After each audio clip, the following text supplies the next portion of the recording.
Israel Hamas की जंग के 3 महीने बीत जाने के बाद भी बारूद का गुबार थमा नहीं।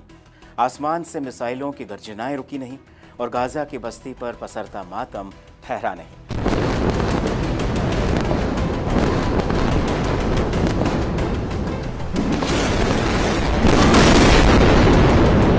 लाशों के ढेर पर दोनों तरफ से अपनी अपनी जीत के दावे हैं, लेकिन गाजा की बर्बादी और इजराइल की बेचैनी कुछ और ही हकीकत बयां कर रही है।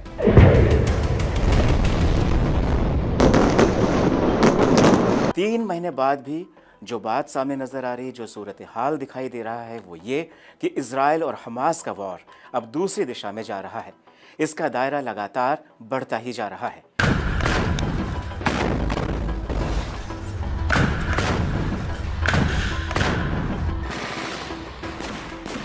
हमास को शुरुआत में ये उम्मीद थी कि उसके सपोर्ट में कुछ मुस्लिम मुल्क खुलकर इजराइल के खिलाफ आएंगे, लेकिन ऐसा हो नहीं सका।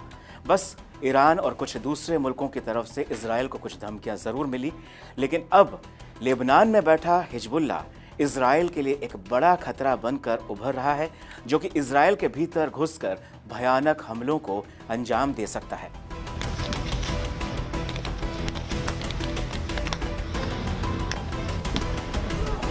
ऐसा लग रहा है कि अब फिलिस्तीन के बाद लेबनान जंग का नया मैदान बन सकता है, क्योंकि लेबनान में मौजूद हिजबुल्लाह नाम के मिलिशिया संगठन के साथ इजराइल का तनाव सोमवार रात से चरम पर पहुंच चुका है।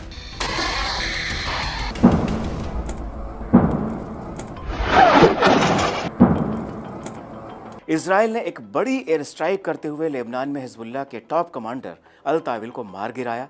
अपने कमांडर की मौत के बाद हिजबुल्लाह ने इजराइल को गंभीर नतीजे भुगतने की धमकी दी है। ऐसे में अगर इजराइल और हमास की जंग में हिजबुल्लाह कूदा तो हालात बहुत गंभीर हो जाएंगे। इजरायली सेना का शीर्ष नेतृत्व और वहां के तमाम नेता हिजबुल्लाह के एक एक मूव पर नजर बनाए रखे हैं, क्योंकि लेबनान बॉर्डर पर जमा हुए हिजबुल्लाह के लड़ाके अगला कदम क्या उठाएंगे ये कोई नहीं जानता। लेबनान के बॉर्डर पर हिजबुल्लाह अपने टैंक, मिसाइलों और लड़ाकों के साथ इकट्ठा हो चुका है और उसके लड़ाकों को अपने आकाओं के फाइनल हुक्म का इंतजार है, जिसे कि उन्हें तामील करना है। 17 साल पहले भी साल 2006 में इजराइल और हिजबुल्लाह के बीच जंग छिड़ी थी।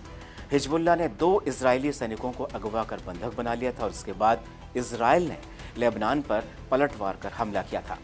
लेबनान में उस वक्त भयंकर तबाही हुई, करीब 1100 से ज़्यादा लोग मारे गए।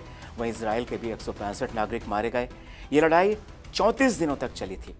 हालांकि उस समय हिजबुल्लाह के पास मुश्किल से 3 से 5 हज़ार के तकरीबन लड़ाके हुआ करते थे और कुछ मिसाइलें होती थी, लेकिन अब 17 साल बाद हिजबुल्लाह बेहद ही ताकतवर मिलिशिया संगठन बन चुका है, जिसे अमेरिका ने आतंकी तक घोषित कर रखा है। ऐसे में बड़ा सवाल यह है कि आखिर हूती, हमास और हिजबुल्लाह से एक साथ 3 मोर्चों पर इजराइल कैसे जीत हासिल करेगा? तो दूसरा सवाल यह है कि क्या हिजबुल्लाह के सामने इजराइल वैसे ही जंग लड़ सकेगा जैसा वो हमास के साथ कर पा रहा है अभी तक?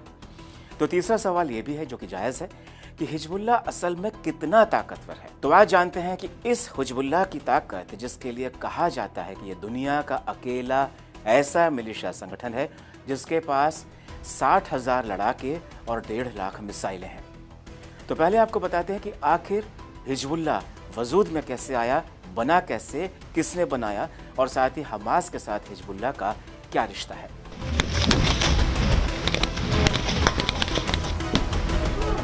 दरअसल हमास एक सुन्नी फिलिस्तीनी संगठन है, जबकि हिजबुल्लाह ईरान समर्थित एक शिया लेबनानी पार्टी है, और इन दोनों का मकसद इजराइल को नक्शे से मिटाना है। इन दोनों का दुश्मन नंबर 1 इजराइल ही है। हिजबुल्लाह के बनने की कहानी लेबनान में शिया सुन्नियों के बीच सत्ता के संघर्ष से शुरू होती है।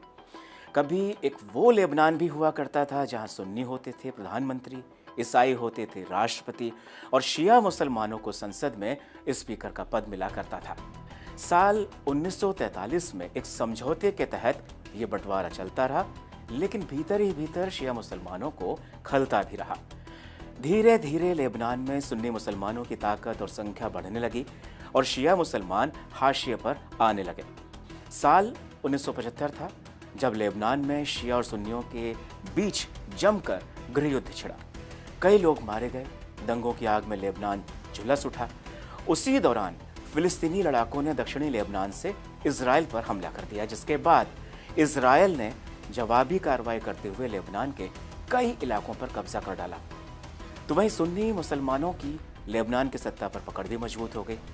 ऐसे में ईरान ने कमजोर पड़े शियाओं को हथियार देकर सत्ता हासिल करने का रास्ता दिखाया। नतीजतन लेबनान में शिया मुसलमानों की ताकत में इजाफा हुआ और वो सत्ता में आ गए। 1982 में हिजबुल्लाह संगठन पहली बार वजूद में आया। हिजबुल्लाह का अर्थ है अल्लाह की पार्टी।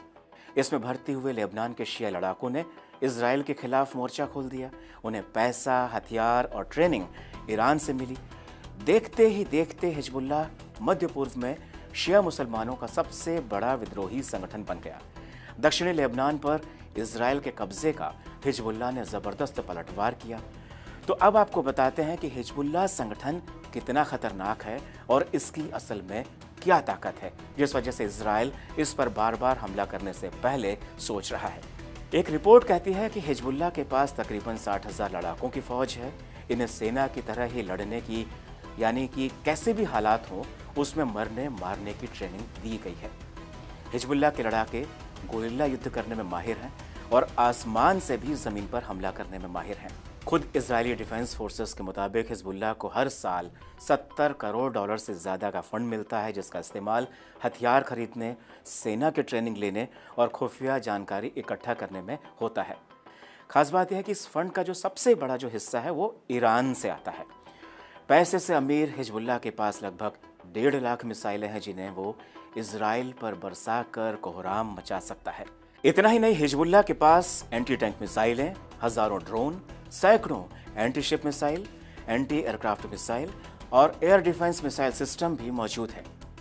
भले ही इजराइल ने जंग में किसी समय एक ही बार में 5-5 अरब देशों को हराया हो, अब वो बात पुरानी हो गई, क्योंकि अब इजराइल भी जानता है कि समय के साथ दूसरे देशों से ज़्यादा मिलिशिया संगठन नए तरह के गुरिल्ला युद्ध और वॉरफेयर में बहुत परफेक्ट हो गए हैं।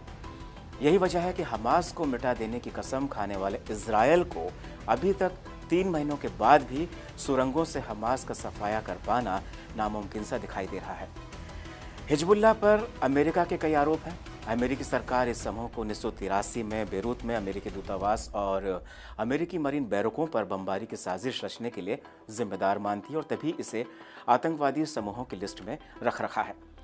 आखिर में हिजबुल्लाह की एक और बड़ी बात आपको बताते हैं।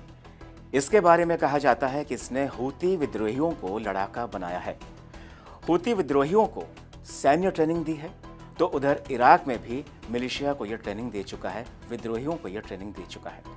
इससे आप समझ सकते हैं कि हिजबुल्लाह का दायरा कितना बड़ा है और कितना वो प्रोफेशनल हो चुका है। आप देख रहे होंगे कि इस समय हूती विद्रोहियों ने किस तरह से अमेरिका की नाक में दम कर रखा है। ऐसे में अगर हिजबुल्लाह और इजराइल के बीच युद्ध छिड़ता है तो जाहिर तौर पर नुकसान सिर्फ लेबनान का नहीं, इजराइल का भी होगा। देखने वाली बात होगी कि इजराइल और हिजबुल्लाह आखिर कब तक संयम बरतते हैं। इस पेशकश में फिलहाल इतना ही। नमस्कार।